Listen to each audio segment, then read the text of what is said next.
Hi, my name is Seraphim. I'm an extrasensory empath, tarotist, and spiritual guide, and I've been reading tarot for 25 years. Today I wanted to make a video to help you determine how to choose the right reader for you. It can seem a little bit overwhelming. There's a lot of different options out there, and there's also a lot of scammers out there. So today I wanted to make a video to provide just some insights on some of the really common pitfalls, the 3 things I would say to really look out for when you're getting a reading, a psychic reading of any kind, whatever the medium is. So I'm just going to jump right into it. First and foremost, though, I want to say the most important thing is that you resonate with your reader. So it's really important that you feel good about the person who's reading for you, that you feel like you have a good connection, and that you're comfortable opening up and sharing with that person. Because readings inevitably often become very personal very quickly. So it's really important that you're comfortable and resonate with that person. So what are the 3 things to look out for? Number 1, a reader telling somebody that they have a negative force acting in their life and they need that reader to help them get rid of it, whatever that negative force may be. So this may be something like you're told that you're cursed, that you're possessed, that you have some negative energy following you, however that's explained, but essentially that you are afflicted by some negative energy and you need that reader to help you expel it, to help you get rid of it or exorcise it. Maybe they need you to send them money so that they can perform a spell which will then lift the curse or drive out the demon. This is very, very common right now. So if this is something that you're told, I would say back out very, very quickly and get a second opinion and a third opinion. And also, when you're looking for these opinions, one of the places that these people prey is in groups. Psychic groups, Facebook groups, any kind of online group for psychics versus legitimate companies, legitimate online companies, or legitimate individuals working online. Now, one way to weed out the difference is looking at whether or not that person has an online presence or a social media presence, for that matter. Can you find them online? Can you see any reviews from anybody? If you can find them online, I would say have a look at their website. What are they offering on that website? Do you kind of get behind their spiritual position? Because that's very important as well. Not everybody who works in the spiritual realm is working within the light. And if you're looking for a reading and looking to improve your life, you're probably looking for an uplifting and empowering reading. And it's harder to get that when someone's telling you that these things are out of your hands and you need them to help you purge some sort of negative energy out of your life. You don't need them.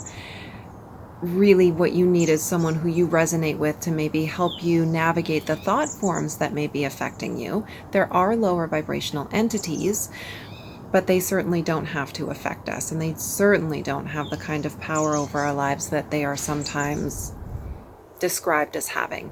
So that's first and foremost. Really want to get that one out of the way. Number 2, the second thing to be really cautious of is a reader who's telling you what to do. Free will is sacred, and it's really important that your decisions are protected, that your decisions are your own. And so if you're going to a reader to make decisions for you, a really good reader is going to empower you to make those decisions yourself and to believe in yourself enough to believe in the decision that you're making and that it's going to be the right one for you. Or if perhaps there is a misstep somewhere, that there's going to be a lesson there. There's a reason why you're going that direction. Typically, our mistakes lead us to a lesson, and sometimes that lesson can be preparatory for the next chapter, the next step, or the next phase in our journey. So a really good reader should be encouraging you to make your own decisions, preserving your free will, and making you feel empowered to make those decisions, making you feel equipped, and perhaps giving you insight into your options. They can also tell you what may be more favorable for you, but it's really important that you know that those decisions rest in your hands, and that you are simply given more resources to help you make more informed decisions. Okay, and the last thing, number 3, your reader should not take issue with you seeing other readers or other psychics or other spiritualists. If you're looking for a second opinion, if something that your reader tells you doesn't resonate with you and you need a little bit more insight or maybe insight from another source, and your initial reader takes issue with that, I would say that's a bit of a red flag. There shouldn't be any cause for there to be exclusivity like that. I certainly myself have had clients who see other psychics, and even if there's a contradictory message, typically in the end there's been a reason why there's a contradictory message. And so I don't feel like there's any, particular, I don't think there's any particular threat to any legitimate psychic in you going to see another reader, other than that perhaps maybe you might talk to one of these other frauds and then get some misinformation, but that's something that then your psychic can help you determine. And second, third opinion, I really don't think that there's anything wrong with that. So if that's something that resonates with you and you feel that you need to do. Very often I have clients as well who will go for a second or third opinion and they're told the same thing. And for me, that's really affirming. I really appreciate that. So I have no problem when my clients want to go and see another psychic, certainly not. One additional thing I would like to add, if you find that your reader is practicing any kind of dark magic, I definitely would suggest getting the heck out of there, because it's not energy that you want to bring into your life. So have a look at the website or at their website if they have one. Take a look at any other services that they may be offering. Anything that infringes or seeks to interfere with another person's free will is dark magic. Free will is sacred.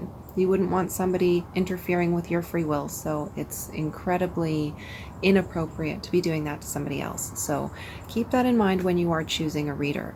That's another important thing, is that your reader shouldn't be trying to encourage you to influence someone else's free will either, but rather to accept it and to see the lesson in that, whatever that may be, and to grow from that. So enough said there.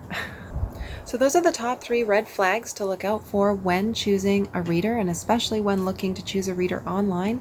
It can be a little bit overwhelming and seem like there's so many options out there, but if you really start looking and really just start, moving with your intuition and feeling who you resonate with and who you feel really that connection with, then that's going to steer you in the right direction. And like I say, do your research beforehand to make sure that you're not getting involved with anything that you don't want to be involved with. I hope you find this video helpful, and that if you're looking to find a reader, be it online or in person, that it helps you to really make that discernment and make that decision for you as to who you resonate with and who's going to be the right reader for you. If you're interested in booking a reading with me, you can find me at tarotbyseraphim.ca, or you can find me at Tarot by Seraphim on Facebook, and I will add a link to that in the video description so you can find me. Blessings. Thank you so much.